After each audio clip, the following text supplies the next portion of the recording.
In Java Edition, this baby drowned wearing a creeper head looks normal, but in Bedrock, it's a little different.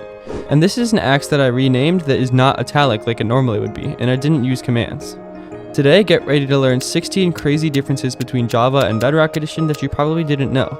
And to spice things up a little, I've hidden one fake one in the mix, so see if you can find it. If you do, leave a comment down below. Before we start, remember to hit that subscribe button and leave a like. Now let's get into it. To start, most Java players know how annoying it is to wait for sugarcane to grow, but in Bedrock Edition, it's actually completely different, making for a much easier time. Just like other crops, in Bedrock Edition, you can simply bone meal the sugarcane, and it'll grow, which makes Java Edition players, including me, pretty jealous. For number 2, we have a way to create colored text, signs, and even world names with absolutely no commands in Bedrock Edition. Sadly, Java Edition doesn't share this feature, which is only accessible with commands.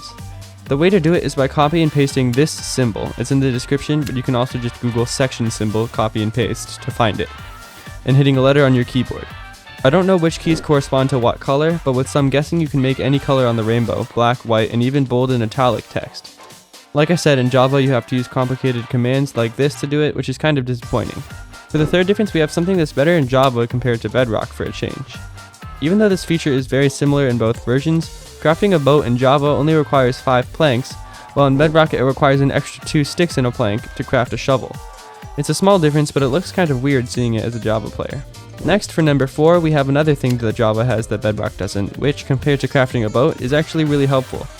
In Bedrock Edition, if you hit F3, nothing happens. The only F key that does anything, I'm pretty sure, is F5, which changes your perspective just like in Java Edition. But also in Java Edition, you can hit the F3 key to bring up the debug screen, which displays helpful information like coordinates, what biome you're in, and a whole bunch of other stuff. In Bedrock, you can go into the settings menu and manually turn on coordinates, but it's a whole lot harder than just hitting the F3 key once. But going back to something Bedrock has over Java, we have something vital to how many players play the game: render distance. In Java Edition, you can turn your render distance all the way up to 32 chunks, which might seem like a lot. But when you see it that in Bedrock Edition, you can go all the way to 96 chunks, Java Edition seems tiny in comparison. However, while those are the default settings, there are mods for Java Edition that can bring your render distance way higher. Now we have shaders, which you might think are exclusive to Java Edition. But this is a map in Bedrock Edition with shaders enabled, or rather, a similar way to get there. In Bedrock Edition, you can turn ray tracing on using an RTX graphics card, which lets you see things like this.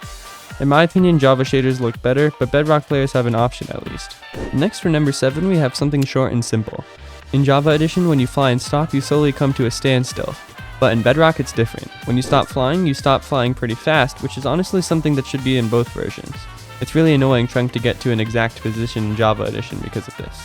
Earlier, I mentioned that you can color different items with the section symbol. And even though that and something like naming items in an anvil might not seem related, there's actually something really cool you can do. If you type the section symbol again, and then the letter R, it makes the text not in italics, which can hide the altered feel. This is pretty helpful for things like adventure maps, and you can even give it color by using another section symbol. Next, for number 9, there's something different in Bedrock and Java that you wouldn't expect that makes it a lot harder to switch between the two. In both versions, for whatever reason, commands look a lot different. The simple ones like /give look pretty much the same, but even commands like /effect are totally different, even though they have the same function. I won't bore you with the command-specific stuff, so let's move on. Now, like I mentioned in one of my other videos, we have the far lands, and even though it seems like they'd be the same in Bedrock and Java Edition, they're actually completely different. In Bedrock, this weird line is created if you teleport too far from the center of the world, and in Java Edition it simply ends, while in past versions you could discover the more iconic far lands that most people know of. Now, like you saw at the beginning, these two baby drowned are the same in every way, except that one is on Bedrock and the other is on Java, and that difference makes something really funny. For some reason, on Bedrock Edition, when you give a baby drowned a head, it becomes huge, even bigger than how it would normally look on a regular drowned. Next, for number 12, we have another feature that makes Bedrock more desirable than Java: dispensers and tridents. If you put a trident in a dispenser in Bedrock, it throws it out like a player does, but in Java, it just drops the item, which is pretty disappointing. I guess the tridents are a lot more rare in Java, so it's not like I'd be using them in dispensers anyway. Next, everyone who plays Java knows how annoying attack speed is, where when you swing your sword you have to wait a second to swing again and do full damage. But the opposite is true in Bedrock Edition. One of the biggest features of PvP, attack speed, is simply not a thing there. Just as in Java 1.8 and below, you can just click as fast as you can and do damage with every hit, which is yet another thing that makes me, a Java user, jealous. Now we have an obscure but noticeable difference between the two versions. In Java, you can smelt things like wood, coal, charcoal, and a few other things. But in Bedrock Edition, for some reason, you can smelt wool and a few other items that you can't in Java Edition. But aside from tridents, for number 13, we have bridging, and you probably already know how much better it is in Bedrock than Java. To be quick about it, in Bedrock Edition, for some reason you can bridge like this, which doesn't even make any sense. You literally can't see the part of the block you're placing on. But in Java, it makes much more sense, even though it's a little bit slower. But while that was something that Bedrock has over Java, now we have something that Java can do that Bedrock can't. And if it's used correctly, it can actually be pretty helpful.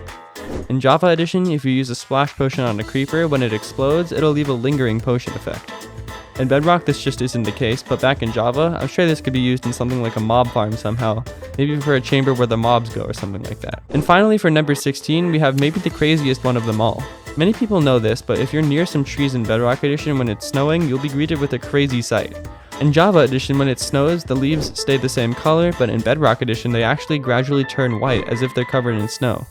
This honestly should be a feature in both versions, and it would probably look pretty cool with something like shaders. And that's it. If you enjoyed or learned something new, please remember to subscribe, as it means a ton, and watch the next video, where I'll show you 15 of the craziest Minecraft optical illusions. See you next time.